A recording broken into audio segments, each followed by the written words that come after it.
But you guys didn't know I had a second fucking mic. You guys know about that? Like I was trying to say, every few years a game comes around that just encapsulates me. It takes every sense of me, and I can't think about anything until I've beaten the game. When I was in high school, Near Automata came around. I played it, and the music and the gameplay and the story, it just took over. I used to be a kind of guy who was like, I don't really play story video games. I don't play single player games. It's not really my style. And while I kind of still uphold that, Near Automata was the first game where I was like, wow, this is something different. It took over my life. I started playing it, and then every day I had to come home from school, and I got home around like 3:30, and I played it until 10 p.m., went back to sleep, went to school the next day for about a week until I beat the game. I just had to beat the game. I couldn't think of anything else. And I think that's a common trait with ADHD, hyperfixation. But that's the first time I really got encapsulated in a single player game. Then came Elden Ring. Elden Ring, when I was in college, had the same effect on me. I started playing and I couldn't stop. I couldn't stop playing that game. And my wife was increasingly angrier the more time I spent playing that game, because she was in town. We were long distance at the time, and she was in town, and I was basically ignoring her to play Elden Ring.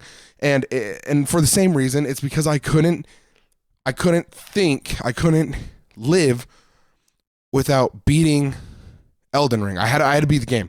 And there's plenty of single player games that I've played where this hasn't happened. I mean, I played Ori and the Blind Forest. I played Ori and the Will-O-Wisp, which are games that I love, and I hold very highly. But they didn't have the same effect on me. The games like Spider-Man, which I beat because culturally it's one of the games that everyone's like, you gotta play Spider-Man. It's like one of the best games ever. And I can list another myriad of single player games that I've played that just hadn't had the same effect quite like Nier Automata and Elden Ring. And the newest addition to this ADHD autofixation, guys, we're gonna I'm not gonna cut that out. The newest addition in this ADHD like fixation was Clair Obscur Expedition 33. And I need to talk about the ending. I need to talk about it with someone. None of my friends have beaten the game, so I haven't been able to talk about it with them. My wife was there when I beat it, so she was there, and we've talked a bit. But I'm going to talk to her with YouTube and kind of get my thoughts out, because it ended in a way that really threw me for a loop, and it makes me kind of feel bad. I don't like the way it made me feel. I do, but I don't. It called its shot. Okay, let me break into this. Okay, so sorry, you guys are gonna notice the camera angle just changed. It's because I moved my monitor a little bit. Before we jump into this, I need you to know there are spoilers in this video. I'm literally just talking about the ending of the main game. This game, I know that when you watch YouTube videos, I'm just kidding. I'm pointing at you. I'm projecting, because usually when I watch YouTube videos and the YouTuber's like, hey, spoilers ahead, I'm like, I don't care. I'm here for the spoilers. I want to know what's happening. I'm not gonna play this game. Okay, so if that's you, I get it, but I need you to click off of this video right fucking now, because this game is incredible. It is so worth it. I can't even begin to explain the the profound impact this game has had on me, and it will have on you. It's a turn-based game. Not everyone likes turn-based games. I've tried playing through some of the Personas, and I have a hard time with turn-based games. I love Digimon. I can't beat a fucking Digimon game because I can't play the turn-based game, right? So I get it. But this game is very interactive. You can parry, you can dodge. There's things you can do while in the turn-based action that changes the landscape, is a good way for me to put it. So I if you don't like turn-based games, just still give it a try, okay? If you got an Xbox Game Pass, that's what I beat it on. So we're actually gonna watch footage from a YouTube channel called Gamers Playground or something, because I beat the game on my Xbox and I'm on my PC. So I don't even have the game installed on here. I beat it while I was out of town. And remember earlier when I was talking about Elden Ring and how my wife like was upset because we were supposed to be hanging out? Well, I was in my hometown, seeing my sister graduate high school, and I spent a lot of that time playing Clair Obscur, because at the beginning of it, we were there for a week, so I took my Xbox, and at the beginning of the trip, I was like, I've heard about this Clair Obscur game. A couple of my friends had started playing it, and they were like, oh, it's good, you should try it. They were talking about the music a lot. I'm a musician, so a lot of my friends are also musicians, and they were talking about the music. So I was like, I'll give it a shot. And I did, and I couldn't stop. I just couldn't stop. I don't know. I'm sorry. What can I say? Sorry, my entire family who didn't get to see me that much. My bad. You don't watch my videos though, so. Except for those who do. Okay, anyway, back to the title of this video. We need to talk about the ending of Clair Obscur, Expedition 33. We just need to. This game is fucked up, okay? It does not pull punches. It doesn't care about the affinities that you as a player have built with these characters, because it's telling a good story. And as most good stories, and as life, tragedy exists. And it is very, very, it's guaranteed. Tragedy is guaranteed. People die. And you have to deal with grief, and you have to deal with loss. And this game puts the player in these boxes and gives them these emotions and these perspectives of death and loss and grief that I don't think any game has ever done. Now, I've seen some discourse online about the endings and how people may not like the endings, how both endings can feel unfulfilling. I disagree. I think one of the endings is much more fulfilling than the other, and but I maybe this is copium, but I think both. There's a reason for anyone to pick both, and I don't think they're wrong for picking one over the other. I think there is a clear bad ending to this game, and I picked it. I picked the bad ending. Okay, so we're gonna watch some of these endings. I'm just doing this straight live. Maybe 1 second. Let me put on my headphones. And then in the ending of Clair Obscur, you get a choice. You get to either, and once again, guys, I'm serious. If you haven't beaten the game, leave.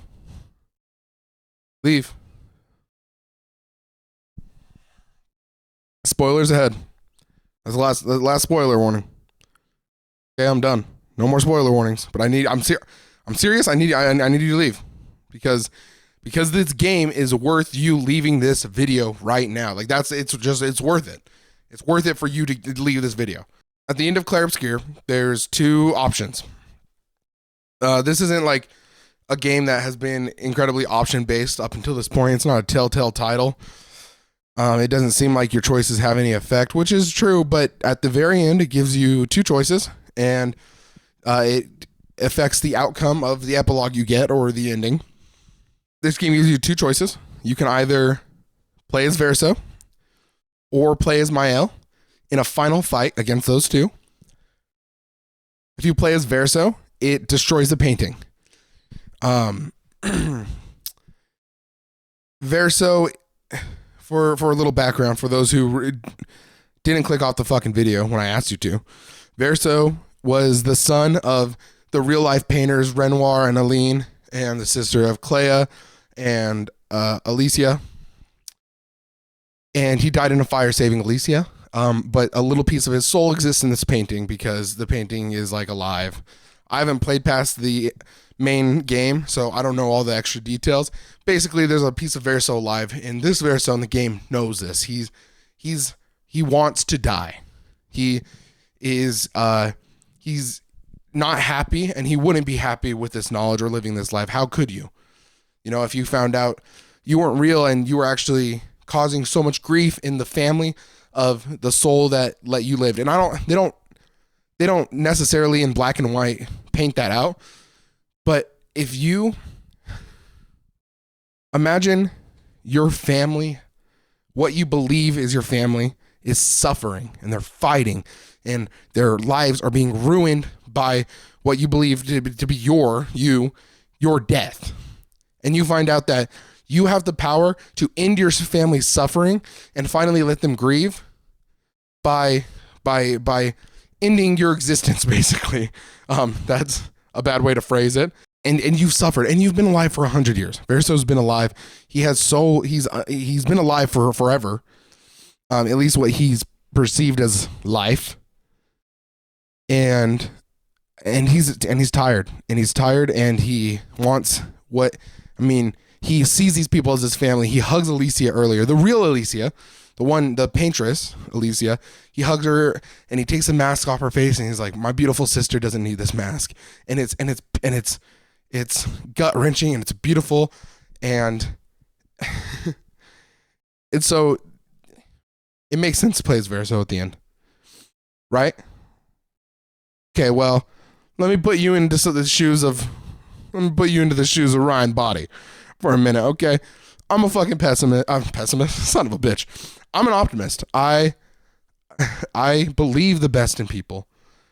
Over and over again, I give people second chances, and maybe there's a little bit of codependency. So maybe it's not always for the best, but I love people. I believe in people. I believe in humans as a species. I believe in us. I'm a Christian. I believe in God. I believe in goodwill. I believe in bad will because of Satan. Like that's just what I believe. I believe there's an evil force, and I believe it doesn't make people do evil things, but I think it can tempt people to do evil things. So I believe the best in people, and for better or for worse, that's who I am. I'm not trying to make anyone be who I am. Not trying to. Sometimes I push my values without really thinking, and I'm human. But I believe in the best in people. That's all to say.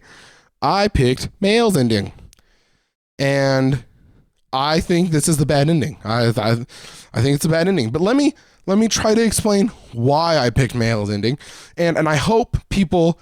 The reason I'm making this video is because I want to see if people agree with me, and maybe it's just copia. Maybe I'm like, guys, am I like fucking stupid?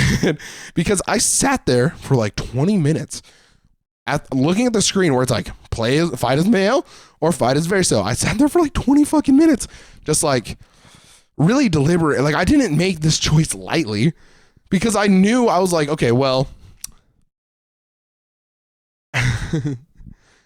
male never gets to see Gustav again if Verso wins, but also it's Verso's painting, so shouldn't he get the say? But also all of male's life past 16 years are tied to this painting, so it's really, I think I was struggling a bit with like if I was empathizing, and that's where it comes down to is empathy. I was empathizing with male and I was like, well, but man, maybe I'd feel the same way. Now let's dive into some of this footage because I want to talk about my thoughts a bit on the situation. A dying life to paint. Okay, actually, we are gonna go back to that one because I like it, but I do need to show you guys I need to show you guys a part of this to explain some of my reasoning. Now, Renoir, you've just got done fighting him, and he's like battered and beat, and he's like, listen, I see what's happening to your mother. Look at what I'm living with. I'm living with a lifeless fucking corpse at home. I don't want that to be you too. And it's really emotional, and you're like, listen, Dad, I just need to tie up some loose ends here. Come to peace with things. I'll be back home. Don't worry about it, all right? The way she said, I believe her, because like I just said, I'm a fucking believer in people. So I'm sitting here and I'm like, me and Mael, bro, I get it. She's gonna, just watch, hold on.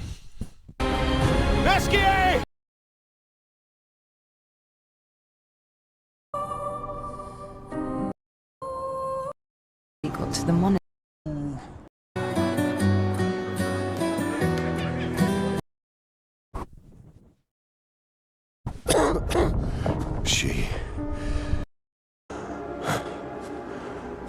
So we just got done here. We just got done beating the shit out of Renoir because he killed it. He killed everyone. He ended everyone's life. He gommaged everybody. You're able to bring him back because you're also like a paintress. You figure that out. You go and you fucking fight him. Spoilers, by the way. Your mother was the one who saved me when I lost myself in a canvas.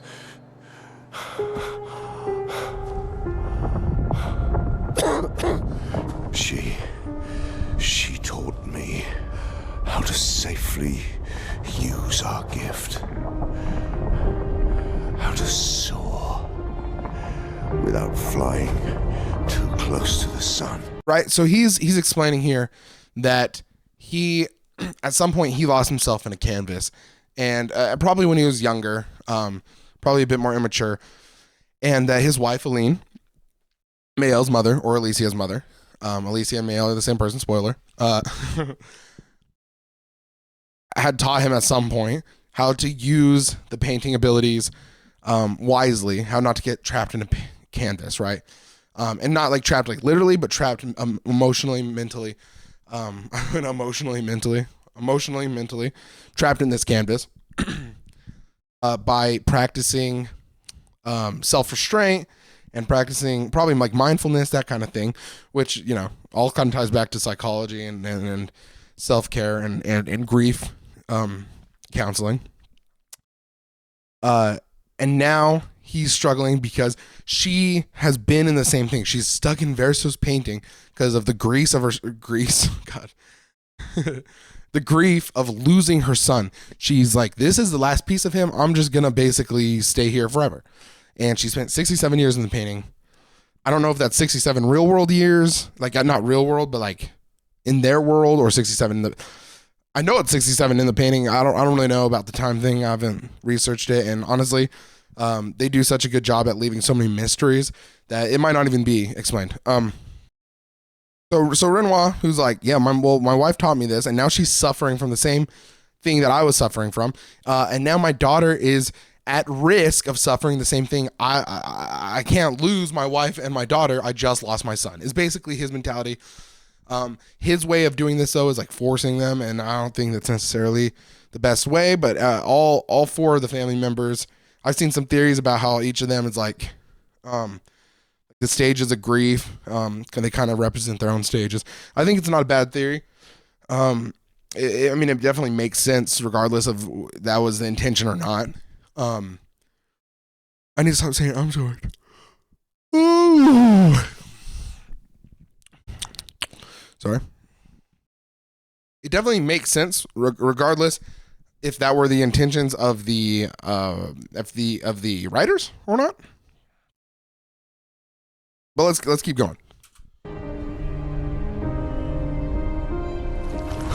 We painted hundreds of canvas worlds, pushing the very boundaries of creation. And she never let me forget that every day we spent here has a price. Right, so this is him kind of explaining this world affects you on the outside, and he's gonna show us. He's gonna open a little portal, a little visual portal. Okay, so here we start. Right, the way I played this game is whoever the act was titled after, I just defaulted to them being the main character at the moment. So Act 1, Gustav, Act 2, Verso, Act 3, Mael. And so when I was playing Act 3, I was doing a lot of empathy with Mael. I was looking at things through the lens of her eyes. I always ran around with her, which sounds like it doesn't make a difference, but it does, because you see things through that character's eyes. Logistically, I don't know if everyone empathizes like that with characters, but I do. So I'm looking at things through her eyes, so I'm thinking like her. And so Renoir is talking about all these things, and then she's like, well, then trust mom if she taught you that. And while maybe that sounds stupid to some people, to me, I'm like, yeah, man. Yeah, dude, your wife's dying. Just fucking trust her, you know? Like, for a moment, I'm like, I can kind of like see that she's being kind of too delusional there. But in the moment, you're kind of like, yeah. And then you think, oh, wait, she's been in here for 67 years and everyone's going to die regardless, so. Here we are now. So trust her. If she's doing this, then... I trust what she taught me. This. And Renoir is kind of against the family changing after the death, right? Verso dies, and Renoir is like, I trust what she taught me. I can't fathom things being different, which is a mistake on his part. Because after someone dies, after tragedy strikes, things will not be the same. I remember when my dad passed away, I was so angry. Oh, I was so mad at God. I was so mad at the world. I was so mad at him. And after like counseling and after kind of finding a stronger relationship with God, I was 9, but what I perceived as a stronger relationship with God, I was able to get through it, but I was never the same. They're just different, and that's life. Renoir is so opposed to this. He wants basically everything to stay the same as it was before, and it's impossible. But that's his way of grieving, and he's working through it. So This is not a game. You think you know. This is not a game? Yeah, hey bro, I got bad news for you. I'm just kidding. What's at stake, but you don't. I know precisely what's at stake. You want control. You want to feel like you're doing something. You couldn't save Verso, so you want to save us. Except you're not. Destroying the canvas won't help us move on. It'll just deny us the one place that helped us feel again. Look at this. Look at this video game cinematography. How beautiful is that? I mean, she's pleading, and I'm with her, bro. I'm like with her. I'm like, in moderation, this painting is something that can remind them of Verso. I'm not a fucking painter. By paint in the magical sense, I'm not a painter in the real sense, but I'm not a painter in the magical sense. So, like, if I had a son who painted a world that's his creation, I can go in and meet things that he created in his mind, and it brings me some type of solace. I kind of understand that. I could also see getting lost in the world and that being detrimental, but I don't necessarily disagree that having the painting is bad. You just have to learn to use that in moderation. When I die, I hope that the music I wrote can bring my future children peace when they listen to it. I hope that when they pull up a song that I produced, or a song that I wrote, or a song that is dedicated to them, anything of the sort, or these YouTube videos, when I die one day, that my family, my wife, my kids, whoever I'm survived by, can watch these and find peace, because that's a piece of me. There's a piece of my soul in this video. There's a piece of soul in every one of my videos. Even when we're talking about the most ridiculous things, or I'm saying horrible obscenities, right? Like there is a piece of my soul in those videos. And I hope that can bring peace to the people I'm survived by. But I could very easily see that also bringing negative effects. I could see them getting lost in that and trying to basically escape from dealing with real life by just watching videos or listening to my music. And I could see myself doing the same. Like sometimes I wish my dad had died like 10 years later, because then he'd probably have Snapchats, right? Like he'd probably have videos that I could go and watch. He doesn't really have those. He died in 2010. And so it just wasn't the time. And he wasn't super technologically literate when he passed away anyway, because he was in prison for a few years, and he kind of like missed like smartphones. and or like just mobile phones basically kind of like came out while he was in prison. He like got out and he's like, what the fuck, right? So he was never like super technologically literate in general. He had a flip phone, but sometimes I wish that there was more of him for me to escape to. So I understand where Mail's coming from. I understand it, kind of, you know? 67 years. 67 years I spent trapped within the monolith. But I persisted. I persisted. Do you know why? Do you know why I cannot leave her or you behind? Because I love you.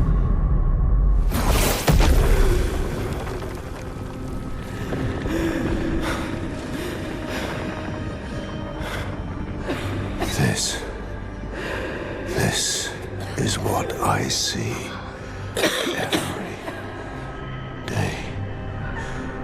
So we can see into this kind of look into Renoir's eyes and Renoir's mind here. He's about to say it too. He's about to say, I'm sick of living with like a living corpse or something like that.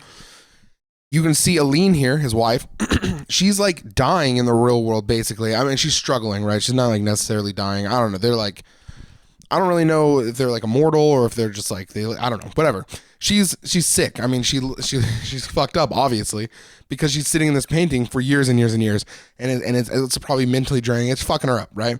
And he has to see this, and he doesn't want this for her. He doesn't want this for her daughter. So I get that. And Verso's seeing that. I was talking about the cinematography earlier, and I got sidetracked. I do want to look at that. It's beautiful here. One look, place that helped us Mail is like, it's the one place to help us feel again. feel And then it fucking unfocuses on her, and it focuses on Verso. And you can see the clock's kind of turning in his head. He's like, no, this is, I know that you think this is helping you feel again. This is fucking you up. I couldn't perceive that in the moment, because in the moment I was like, Team AL. 67 This is before I knew it was gonna give me a fucking chance, or give me a choice, you know. years. 67.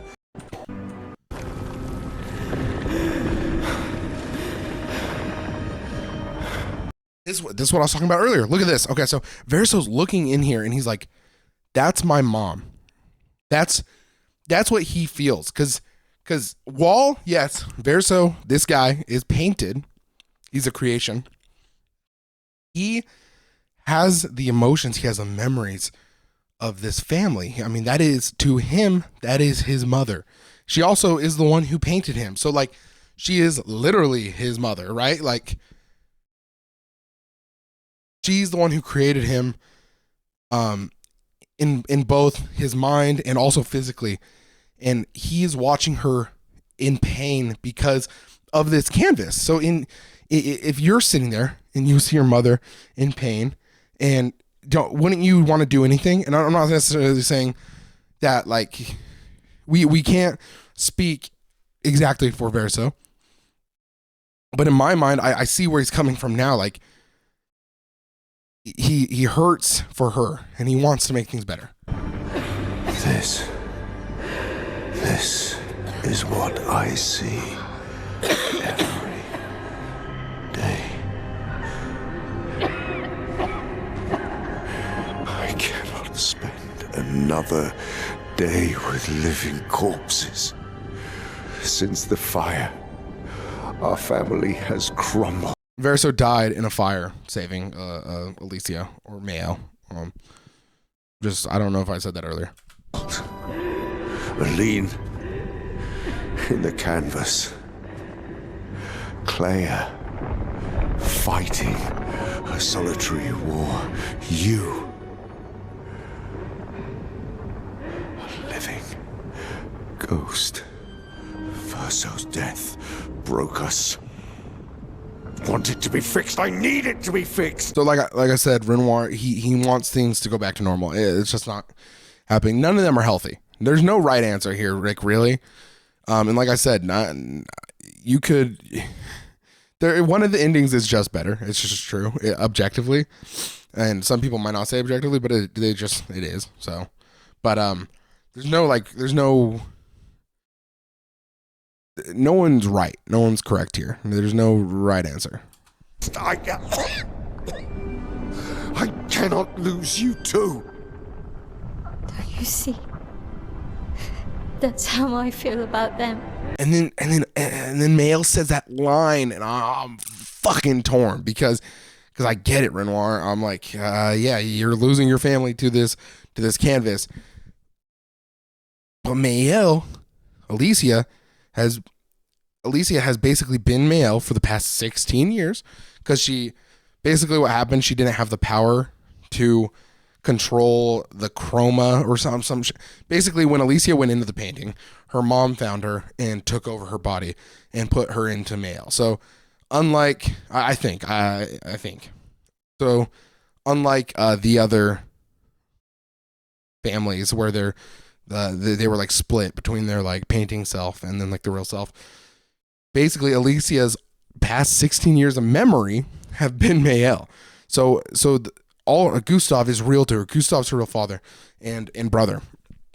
He's both kind of. He's like a guardian, and these people are real to her. Like she's like, this is how I feel about them. You're killing my friends, basically, everything I've ever known. I can't lose them either. Listen to this, man. It's playing this hopeful music. And it's showing you Mael's face. How was I not supposed to pick the fucking fight for Mael? Okay, I'm mad at the game. I'm mad at the game. It made me a villain. It made me a bad guy. I don't know. It's not my fucking fault. I'm just kidding. Kind of.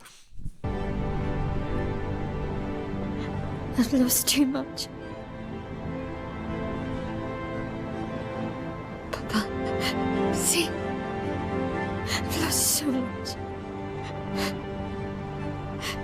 We both lost so much. Finally, it sounds like Renoir is starting to understand he can't control her. This part is so beautiful to me because he is in so much pain and she is in so much pain, and finally this it's like this weight is lifted off of us because he understands her, and he finally is like, even though I don't have this connection with the people in the canvas, you do, and we've lost so much because my counterpart fucking killed Gustav at the end of Act 1. Spoiler alert. Papa, I don't want to lose you either. I'm not leaving you forever. Just a little longer.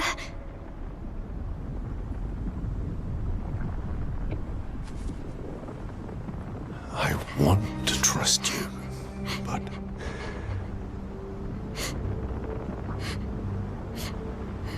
You can.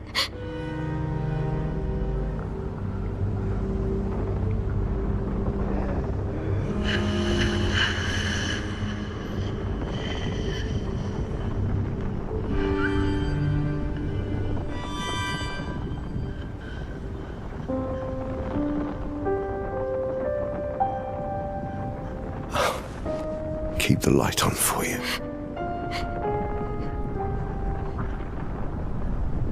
I hope you find peace.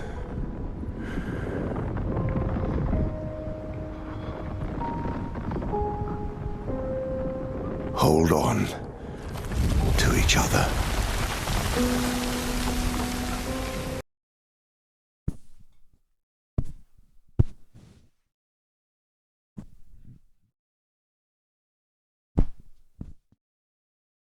What the fuck am I supposed to do here, guys? You just like me, for real. Renoir knows that she is not going to be able to help herself and stay in the canvas forever with her friends. He knows that. He knows that in here. He sees it. I didn't see it. because I wanted to believe. I knew a male would be stuck in the canvas, but a part of me wanted to believe she'd use it in moderation. A part of me wanted to believe she'd wrap up loose ends here and she'd bring everyone back to life and she'd leave the canvas and she'd dust her fucking hands off and she'd say, "Job well done. Hey, my buddies are alive and we have this beautiful painting to remember my dead brother." And if every time I want to hop in and just take a look around, maybe say hello to the peeps, I can. But she won't, and he knows that, and I should have known that. But I wanted to believe. I want to trust her. And she reassures me, you can. And she looks so honest, and Verso sees it, and Renoir sees it, and I like to think I saw it, but I picked Mael, so maybe not. Right? Let's keep going. But this is the main thing I wanted to. We'll talk about it later, actually, during the choice.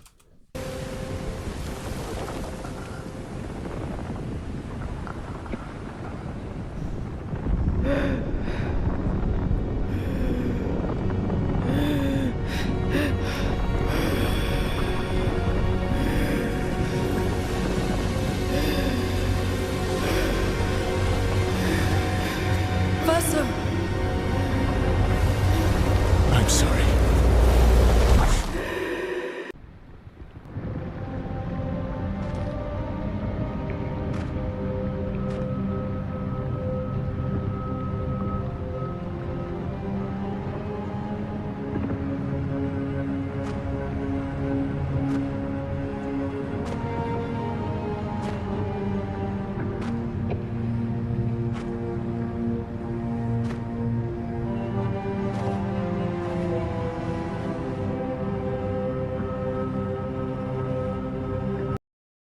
So here Verso finds his soul. I mean, what the real Verso, if you could use that, because this Verso is real to me. It's real to any players. It's real to Mayo. He's real to him, to an extent. But this, I believe, is the representation of Verso's soul that he left in this painting before he passed away in the burning in the fire. And he's painting, and he just keeps on painting to keep the canvas alive. I imagine every single canvas they make has a little them or some type of this to keep it going, because it's the soul. It's a physical manifestation of the soul that is keeping the canvas alive. So. Hi.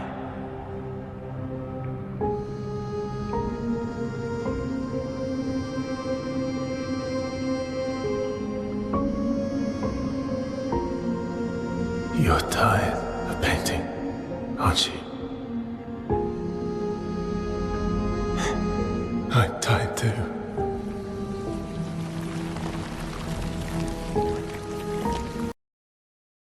Verso can't die.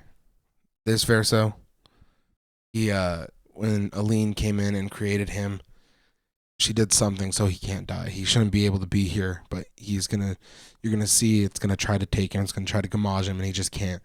He can't be gamaged, he can't die. He's tired. He's tired of the knowledge that he's one, all these people, all these expeditioners that have came are real to him, and they're dead because of him. I mean, to an extent. And he's tired because the people who created him and the people who love him and the people who he sees as family, even though he is a painting, are hurting and fighting and grieving. And at the end of the day, he's also part of that.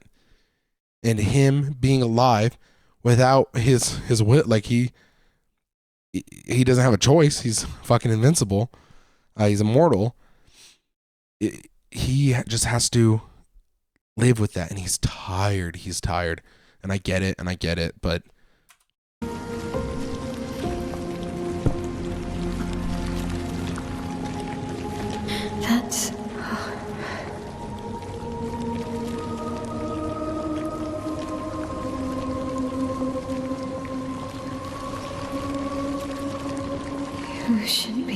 be here. Mamon's gift. Mamon's gift. He doesn't see her as a paintress. He doesn't see her as a lean. He sees her as mother. He's talking to Mael as if she's his sister, because she is to him. Isn't that fucking tragic? Why did you run in? It's dangerous for you here. See things as they are, not how you want them to be. What? You lied to your father. No. He saw it too. But he wanted to believe. You're going to die here. Why don't you just leave? You can always come back. The moment I leave, Papa will erase this canvas. This is not worth your life. What life? My life of loneliness in a shell of a body, with no voice and no future. You're my El, no matter where you are. You don't need this canvas. But everything I want is here. Here I have a chance to live, Verso, to live. Up there I merely exist. I don't want to go too far ahead because I have thoughts that I want to get out. Verso tells the player, man. He told me. He said, "You lied," and Renoir saw it. Our dad saw it. I saw it. And she's like, why did he let us go? And Verso says he wanted to believe. He wants to believe in you. Verso and the writers, they called their shot, man. They called their fucking shot on me, because this is moments before I have to choose Mael or Verso. And they showed me right here. They said, you lied. Mael's lying. She's not going to do it. But you're going to believe in her. They said, Mael's not going to fucking pick the good choices to leave the painting once she feels fulfilled. And you're going to still fucking believe in her. You're going to pick her, and you're going to fight, and you're going to get the bad ending, little bro. That's what they said. That's what they said. That's what they fucking did. Right? Like, I like this isn't my fucking fault, you know? They literally laid out the blueprint right in front of me, and I fucking fell with hook, line, and sinker still. Life keeps forcing cruel choices. Stop quoting Papa!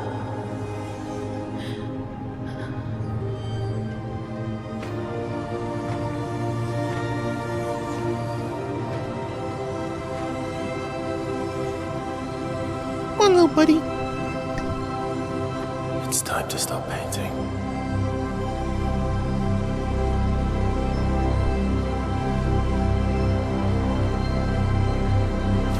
Verso!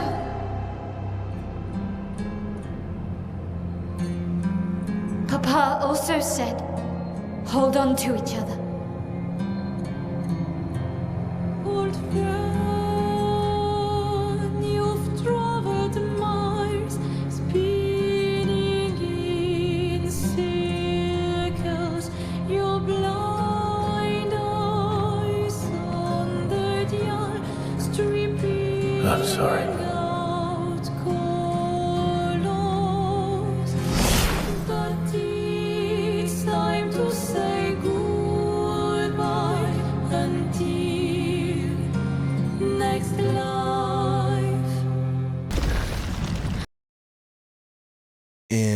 And there it is. All right, we're gonna go back to the other video, so I give credit to both. There's Milu, Mello. Thank you for giving me that first part. We're gonna go ahead and go to this other one.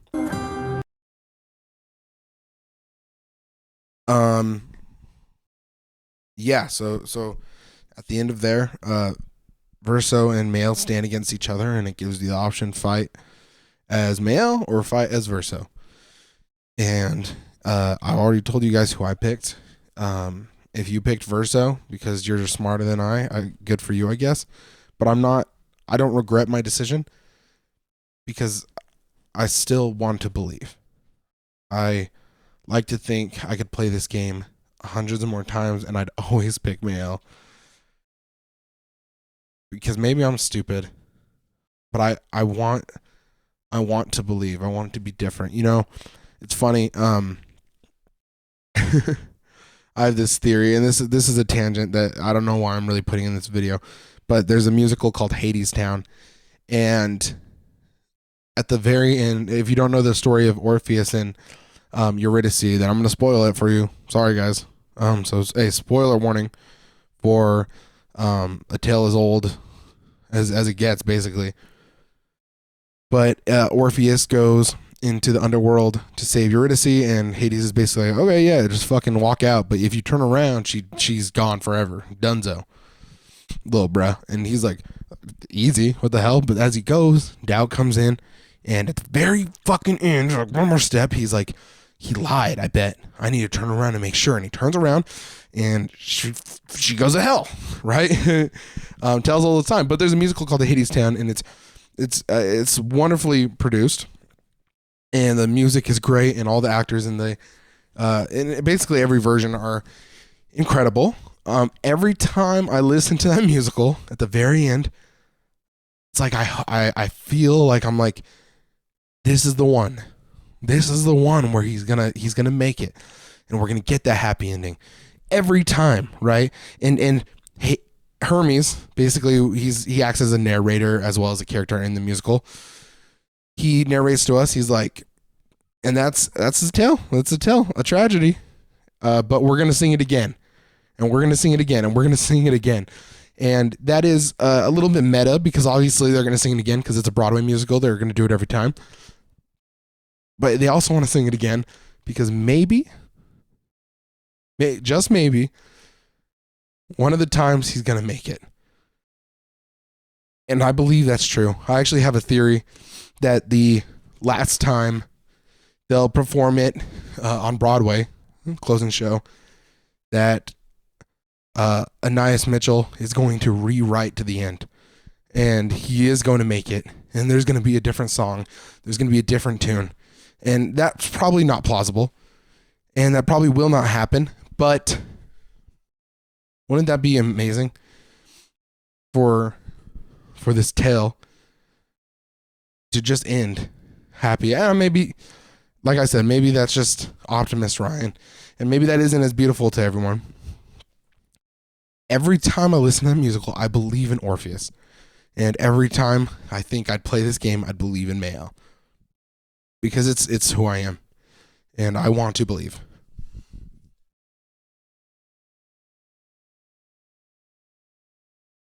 Let's talk about the epilogues. I think it's about time. So that's my mindset going into this. We're going to go watch Mael's ending first because this is what I got.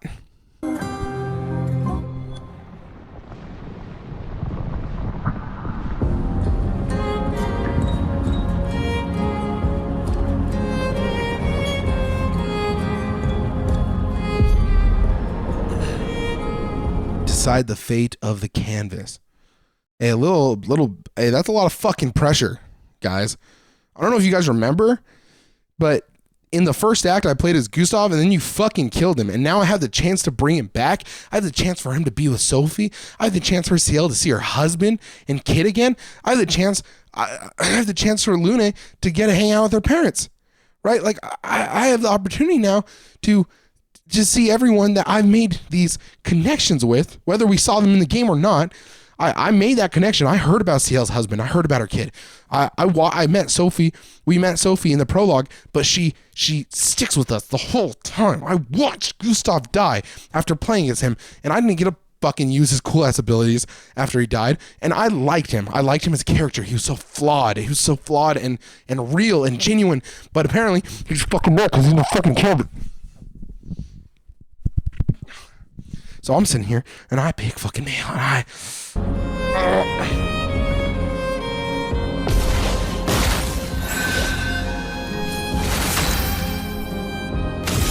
Right, and then the fight happens, right? And it's an easy fight. I'm not gonna lie. Verso's cool, but like I kicked his ass. My Verso was kind of weak. I'm not gonna lie. So.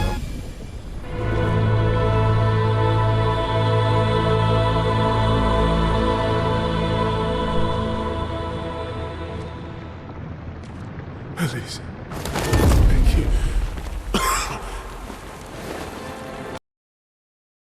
Thank you. I will say very quickly, right around this point, once Verso's like begging, I was like, oh fuck, I got the bad ending. Pretty quickly, I was like, this doesn't feel good, right? Stop him from painting. Don't say that. Please, don't say that.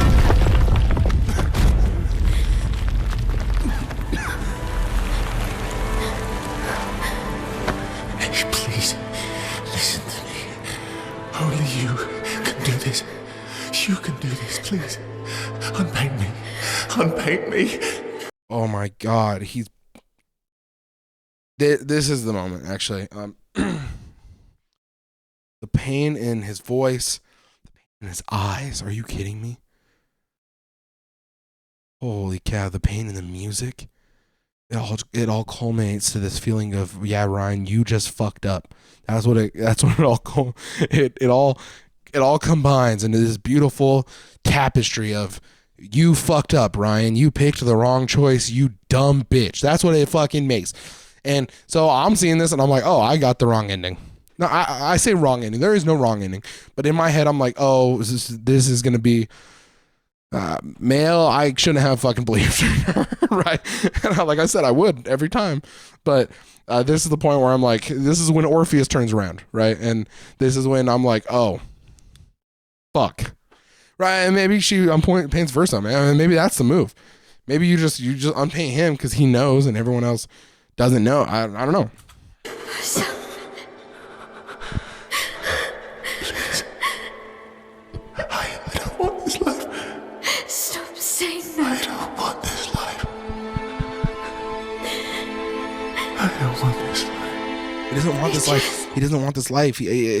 His family's gone. His fake dad Renoir is dead, right? Like the fake version, the fake painting version. Everything he knows is gone. CL, the one he he kind of gets a romantic relationship with, her husband's going to be back, so he's not going to be able to be in that shit anymore, right? Like, I just wanted to live this lifetime together. This lifetime that was stolen from us. and let me preface for those who ignored every fucking spoiler warning that I gave. Here's another one. Alicia in the fire got her face all fucked up from scarring.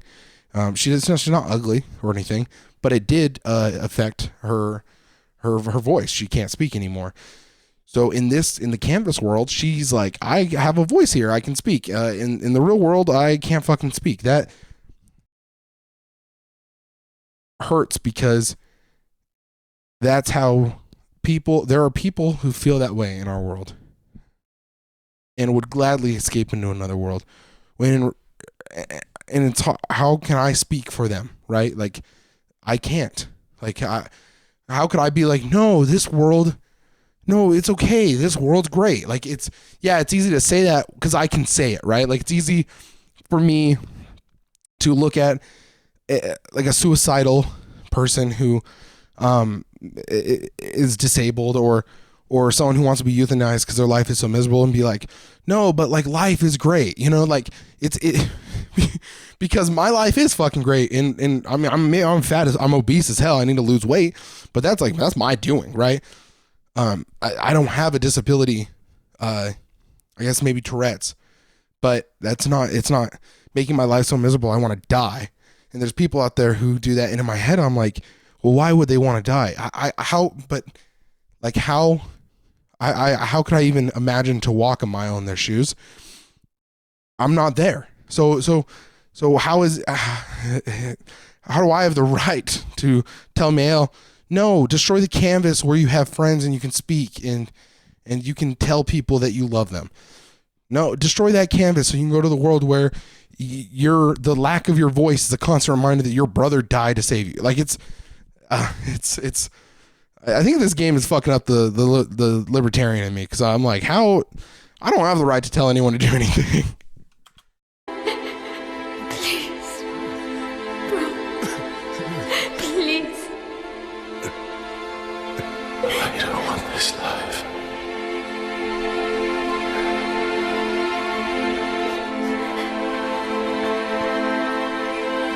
Help me.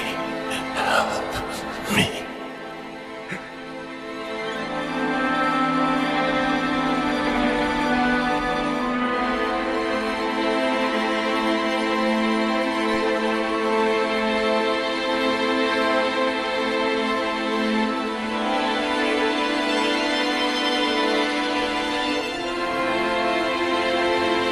And he's not gamaging. She's not unpainting him.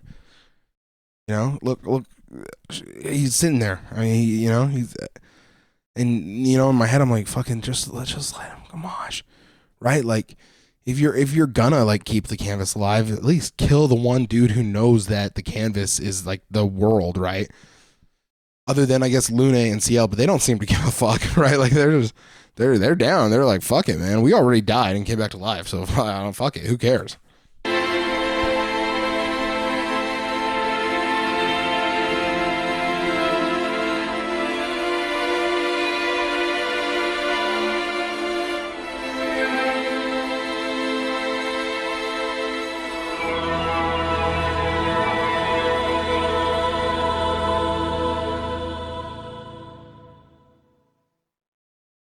If you could grow old, would you find a reason to smile?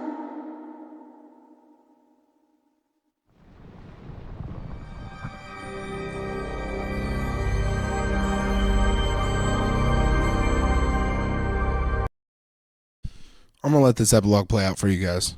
I'm gonna sit here. I'm gonna make facial reactions because I can't help it. But you guys go ahead and tell me if the. Sorry, I wasn't looking at you guys. My bad. I'm kind of new to this format. You guys go ahead and tell me if this feels like a fulfilling ending to you guys. You guys go ahead and leave a comment and be like, yeah, you know what? That male ending made me feel really good. And then I'll read that and I'll be like, oh, fuck, maybe I picked the right ending. Okay? So if that's how you felt, go ahead and tell me. If that's not how you felt, go ahead and tell me.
Roll credits. How'd that make you guys feel? That make you guys feel good? No, it made me. Yeah, no, it made me feel great. Yeah, no, yeah, I feel. No, yeah. Oh, me. No, I feel fucking awesome. Yeah, no, that's what I got after a whole week of ignoring my fucking family to play this game. I didn't ignore my family, but I did play it in like all my off time.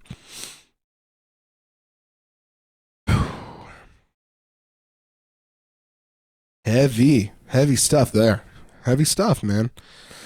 Everyone's there, man. I guess that's what I wanted, right? Like, that's what I wanted.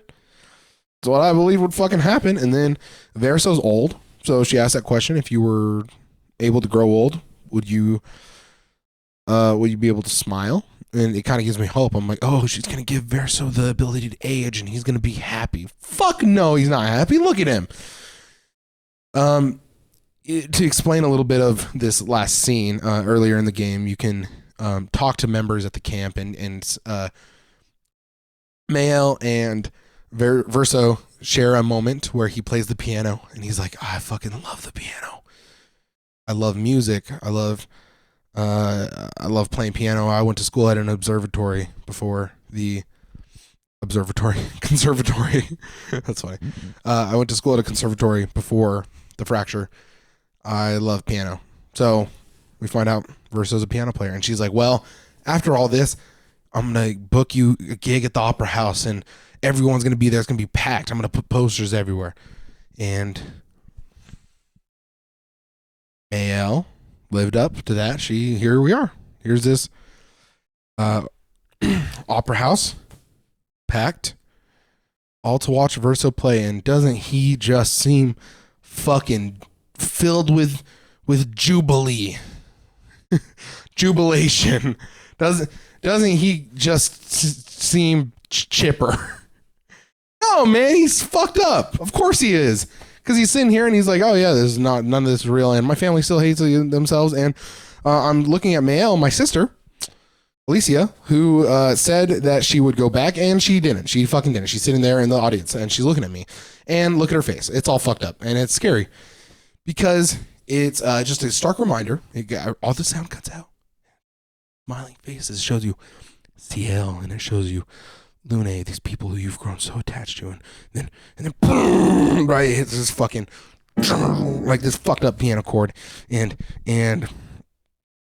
this fucked up piano chord, and it zooms in on Alicia's face, Mael's face, and it's just a little. Hey, by the way, she's still in the canvas. She's still in that canvas. So, you fucked up. Yep, nope. Like I said, here's the tapestry. Hey, look, it says you fucked up right there. I guess I'll go back to the scene. Sorry, I'm still working on this format. Okay. So that's what I got. That's all we got. Okay, that's what I had. That's what I got to see, right? How did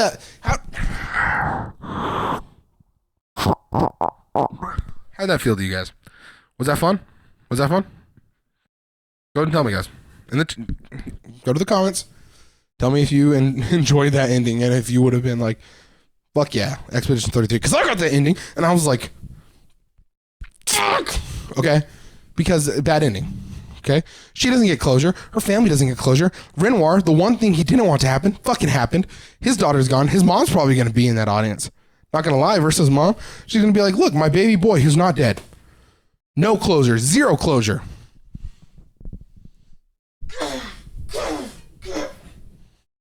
Okay, let's go look at the other ending, okay?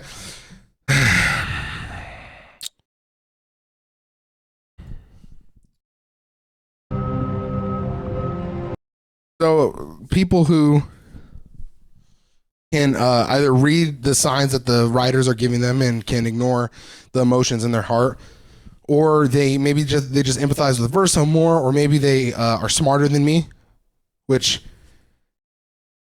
is everyone basically, right? I'm perfect for this game because I fell hook, line, and sinker. I was like, oh, look at that hook. It looks so tasty. Right? That was me. I'm a fucking dumbass fish. Okay? That was me. I'm that dumbass fish. Dude, I almost didn't let you guys watch, dude. That would have been so sad. I would have had to redo that whole fucking part. Okay, so here's the other ending. Here we got Verso, who he just kicked Mael's ass, basically.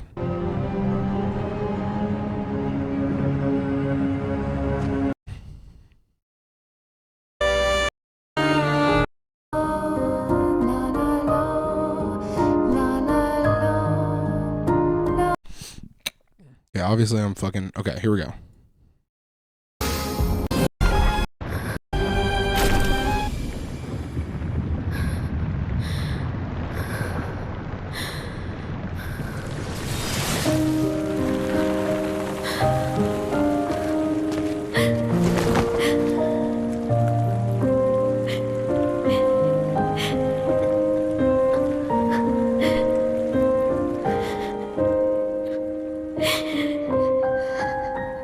Don't do this. Don't leave me again. And it's funny, right? Because in Mael's ending, when Verso's pleading, I felt bad. I was like, oh, I think I fucked up. But in this ending, when Mael's pleading, it doesn't feel that way. It feels like, Mael, you need to heal. Alicia, you need to heal. And this sounds like the first step. It sounds like the fact that you're like, don't leave me again. Oh my God, my heart. Are you kidding me? Don't leave me again. It sounds like exactly what she's doing, man. She knows that she was using this to escape, and he needs to leave her again. She needs to heal. She can't hold on to this Verso. It just, it's the stark contrast between the endings. It's gonna be okay. It's gonna be okay, huh? You've got this incredible power to paint. You'll never have to suffer a life you don't want. Remember earlier when I talked about my lack of ability to put words in the mouths of people who might be disabled? That right there, that's it. You is talking to everyone out there who feels hopeless or feels lost or feels like they're at the end. You have an incredible ability to paint, right? You'll never have a life you do not want. That's for us. That's for me. That's for you. It's for the world. We all have the ability to paint regardless of what's happened to us.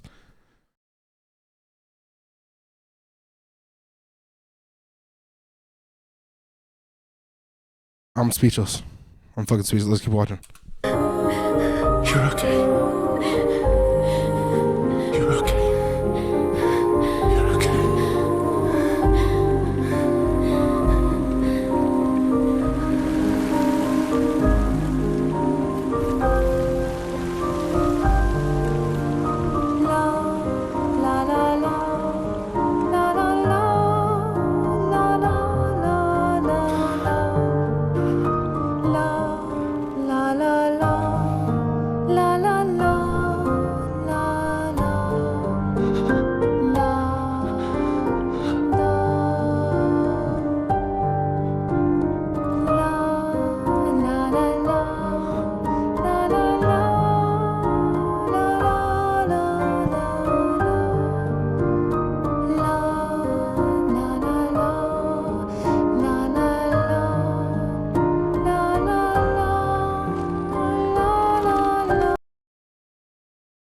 And then it gives us some closure, man. I mean, we get to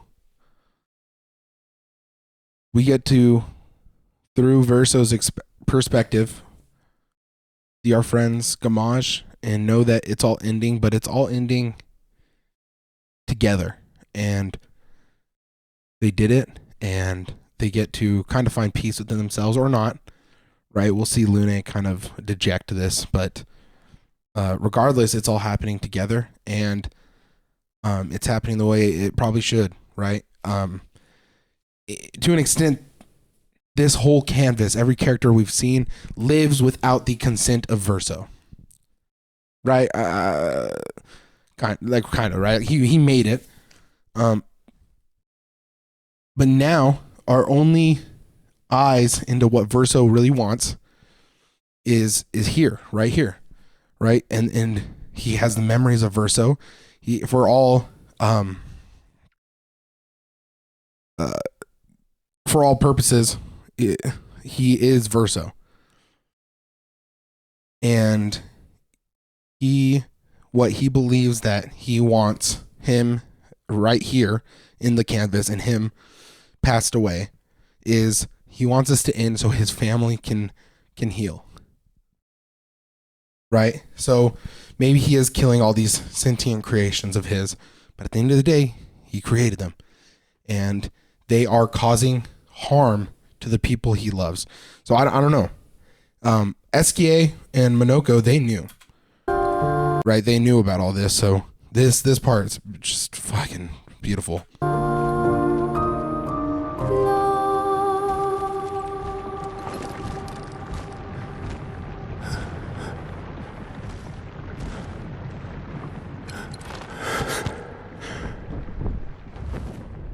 I will miss you guys.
It's okay. It's over.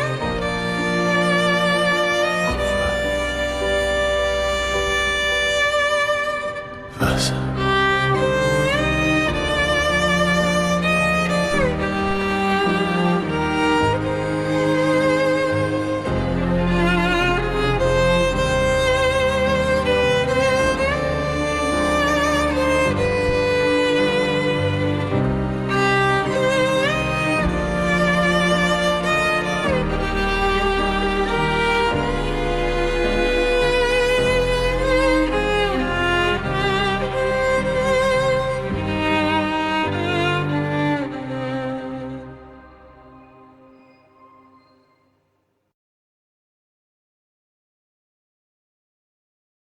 I didn't expect to cry. It's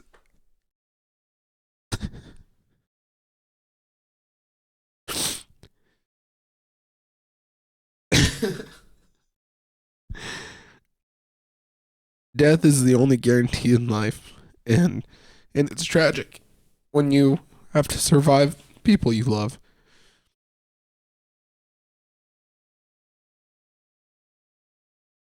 But it's probably even more tragic knowing that your life is that I don't know how to phrase what I want to say, but Verso chose to die together with the people he knew and the people he loved to protect and foster a repairing of the people he loves that will survive him, right? He's making a choice because he's hurting and he knows that the people around him won't live fulfilled. SKA and Monoko, they know, right? When Monoko's son dies earlier in the game, I kind of wonder why he still continues and why he's so kind of, he's not okay with it. He's hurt and he's distraught. It's like almost like he's like, Monoko, maybe this is better. Maybe it's better this way, so we can be together once again.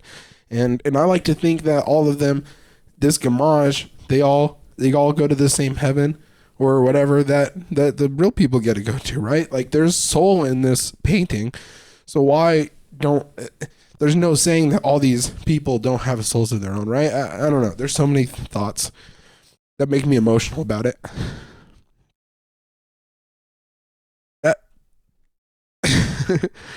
In stark contrast to Mail's ending, where I felt tense and I felt like I didn't get any closure, that brings me closure, right? I'm crying because I loved, and I'm crying because I laughed, but I'm crying because but I'm also crying because that's it, right? But I'm happy. These aren't necessarily tears of sadness. These are tears of thankfulness and an appreciation for what the game has brought me with these characters. And the stark contrast that it has with life when people pass on. I'm thankful for the memories I've had. I'm thankful for the laughter. When I die one day, I hope that people are thankful for the time they spent with me. And I hope they're thankful for the memories I share with them. And I hope they share that. I hope they talk about me. And I hope they keep me close to their heart because I know that one day I'll see them again. Right? That's how I feel. Wow, this video format's so weird. It's like so ranty and just like kind of train of thought. I kind of like it, but we'll see what you guys think. Let's look a little bit at the epilogue.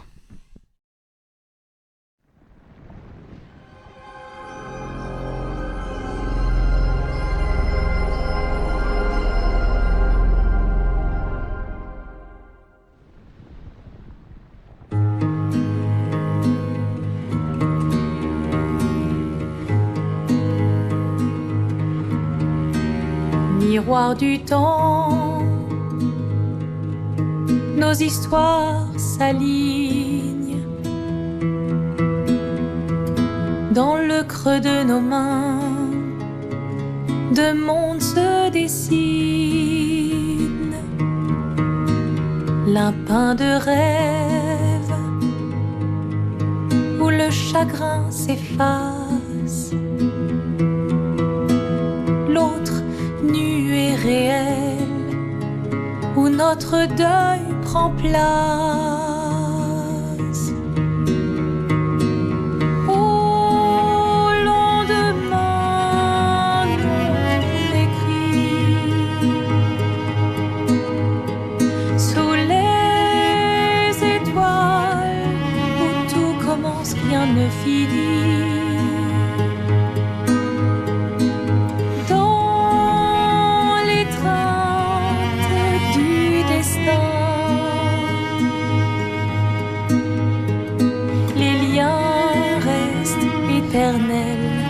Dans le dessin, toile vierge, horizon lointain,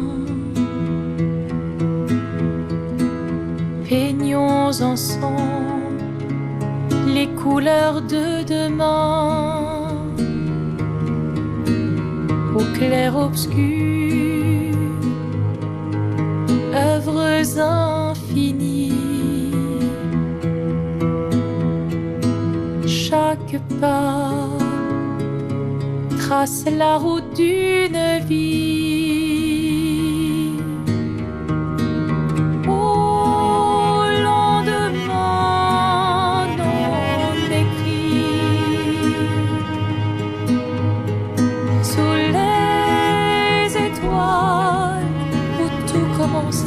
ne finit.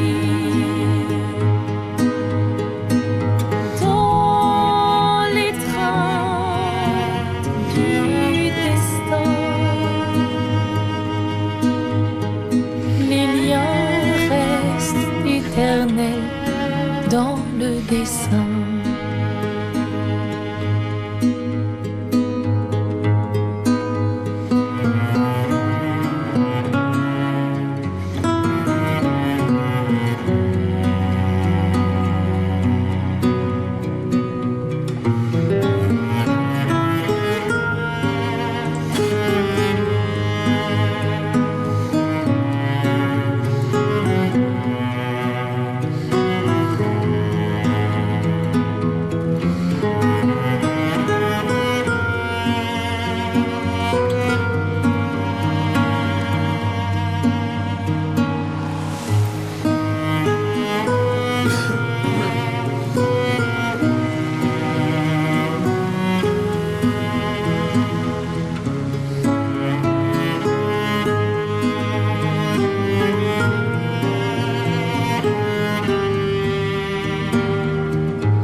There you go, guys.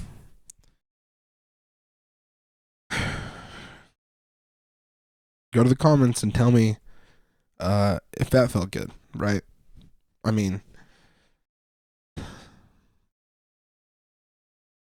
everyone you know from the whole game is dead. I mean, everyone you met and everyone you've loved throughout the game is gone. But it feels happier, doesn't it? Like, isn't that crazy? How life is so interesting, and wasn't that just fucking incredible? You know, like, imagine how happy Verso would be if he's in heaven, or, you know, whatever afterlife there is here, knowing that the little piece of soul he had left made the choice to heal his family and help them grieve, right? Look at here at the end. They're fractured, they're split, and then finally Aline and Renoir come together and hold each other, and Clea, who has been isolating, she comes in for a moment, and she might still be struggling here and there. And then we have Mayo, who sees all her friends for just one more second, and they wave goodbye, and look at I mean, they're happy. They're happy for the memories they made. They're happy for the life that they knew, and they're thankful. And I'm thankful, you know. I'm thankful that a game could make me feel this way. You know, I try to talk to people who don't play video games about how the art form is so different and so much more impactful than other art forms, and that's not necessarily true. That's not what I'm trying to say. What I mean to say is, a movie you sit there and watch, and a book you sit there and read and you immerse, but you get to be a part of this. I am Mayo, I am Verso, I am Renoir. I get to be a part of these people because I just spent the last 50 hours being these people, right? Sorry about the cup. My wife needed me. But that's all to say. How lucky. We were talking about the medium of video games. I just got to be these people for 50 hours, right? I just spent the time as these people. Not 50 hours, like 35 hours, whatever. You don't really necessarily get that. I mean, you can empathize and get it, and I cry at movies all the time. If you put on any Disney movie, any Pixar movie, I will cry. The most I've sobbed at a movie was Luca. Oh my God, the ending just killed me. Oh, I don't even want to think about it right now. I don't want to think about it. because yep, I'm gonna stop thinking about it because it makes me want to cry. The ending of Clair Obscur is something generational, and I don't think I will find another game like this, at least for a while. Like I said, there's games that have done this to me, but not to this extent. Nothing has made me feel this way or made me think this way ever. It is once in a lifetime, and I really hope that if you're watching this video, you already played it because now it will not have the same effect on you. And that's a risk I'm willing to take to talk about it because I care so much about it. And I want to share this with people who have gone through this and honestly what people think. So that's all to say. We're going to wrap up this video because it's long as hell. I thought this video was going to be like 20 minutes. I don't know why I thought that. I should have like done the math in my head. But this is a long video and it's a lot of unedited footage. There's a few edits here and there, a few cuts, but this is what I thought. This was my experience with Clair Obscur, and I hope that you enjoyed the video. It's very train of thought. It's very kind of ranty, just coming out of my fucking mouth and brain. But I hope you enjoyed, and I hope I could have entertained to some extent. And hopefully, as I make more of these types of videos, I will get better at speaking and not put so many fucking ums in. I know I'm going to listen and I'm going to hear every and it's going to rattle my brain. So I hope you watch even though that happens. And if not, that's okay. But I'm glad I got my thoughts out on this game and this ending. So thank you all very much for watching. Play Clair Obscur, play video games, love each other, love happiness, be happy, all that stuff. Yeah, okay, goodbye. Goodbye.